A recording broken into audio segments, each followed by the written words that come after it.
இந்த உலகத்தை வந்து இங்கே இருக்கிற சாதி சமூகத்தை இங்கே இருக்கிற இன்இக்வாலிட்டியை வந்து என்னால் ஒரேடியாக மாற்றிட முடியுமானா மாற்றிட முடியாது. ஒரு டிஸ்கஷனை என்னால் கிரியேட் பண்ண முடியும்னு நான் நம்பினேன். அந்த டிஸ்கஷன் தொடர்ந்து நடந்துகிட்டே இருக்கேன். அந்த டிஸ்கஷன் மேலே பல விமர்சனங்கள் இருக்குது, அதாவது எதிர்மறை விமர்சனங்கள் இருக்குது, ரொம்ப பாராட்டத்தகுந்த விமர்சனங்களும் இருக்குது. ஸோ அதை பற்றி எனக்கு வந்து ரொம்ப சந்தோஷம்தான்.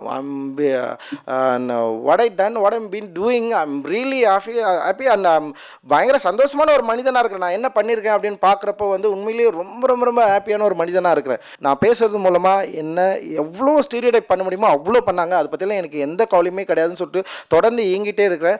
அஃப்கோர்ஸ் நம்ம வந்து ஒரு கமர்ஷியல் இண்டஸ்ட்ரியில் இருக்கோம். நம்ம எல்லாமே பெரிய அளவில் பணம் போடுறாங்க. அந்த பணத்தை திருப்பி தர வேண்டிய நோக்கம் இருக்குது. அந்த பணத்தை வந்து கரெக்டாக அவங்க ப்ரொடியூசர்ஸ்க்கு வந்து பெற்றுத்தர வேண்டிய தேவையும் இருக்குது. அது கிரியேட்டராக நான் உணர்றேன்.